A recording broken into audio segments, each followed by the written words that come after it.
Je vais vous montrer comment créer une zone. Par exemple, vous avez un client, vous voulez définir une zone de recherche sur Google Maps. Donc, je vais vous montrer comment on fait. Donc, vous êtes enregistré dans votre compte Google. Vous allez sur Google Maps. Vous allez dans le barre de recherche. Vous allez dans Enregistrer. Ensuite, vous allez dans complètement à droite carte. Et puis ben là, vous avez toutes les cartes que vous avez créées. Et vous allez tout en bas créer une carte. Voilà. Donc, on va définir, donc on va sur la localité qui nous intéresse. Enfin, voilà. On peut mettre un titre, recherche de Donald. Vous pouvez même mettre des critères ici si vous souhaitez. Sachant que cette carte, elle pourra être éventuellement trouvée sur Internet. Alors, je ne sais pas dans quelle mesure vous est tombé sur un vendeur qui va trouver votre carte, mais bon. Ça, c'est un autre débat. Donc, alors, on a des calques. Donc là, on va sur notre calque, zone de recherche. C'est mieux de mettre des titres à chaque fois, comme ça on sait où on en est. Si jamais vous avez plusieurs calques pour faire apparaître ou disparaître des éléments de la carte, vous pouvez créer plusieurs cartes et cocher après.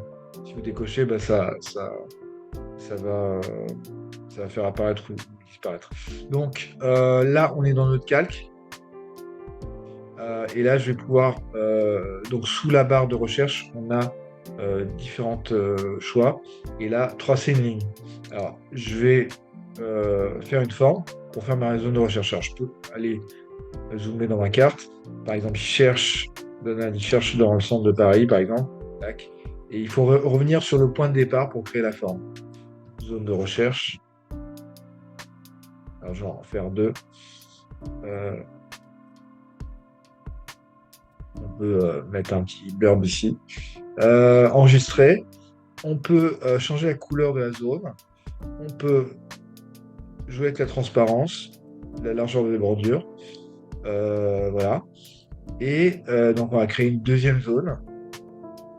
Imaginons que notre client il cherche dans deux endroits différents. Hop. Zone de recherche. Deux. Tac. Alors pareil, on peut mettre une autre couleur.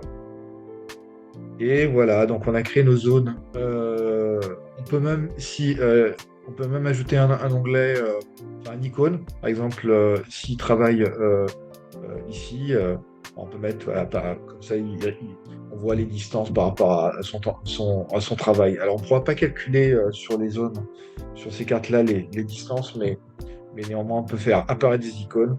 Donc, par exemple, travail et enregistrer à chaque fois. On peut changer le type d'icône. Alors, je mets n'importe quoi. Euh, je sais pas, je mets n'importe quoi. Lieu. On met une pompe à essence, on s'en fiche. Comme ça, c'est visible. Voilà, vous avez créé votre carte.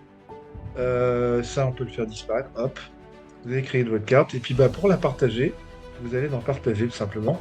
Et vous choisissez les options qui vous intéressent. Donc, si toute personne peut voir le contenu, autorisez les autres utilisateurs à trouver cette carte sur Internet, autorisez les autres utilisateurs à voir votre nom et votre photo sur cette carte. Voilà. Et puis, bah, vous pouvez copier le lien ici. Et voilà, vous avez créé vos zones. Bravo.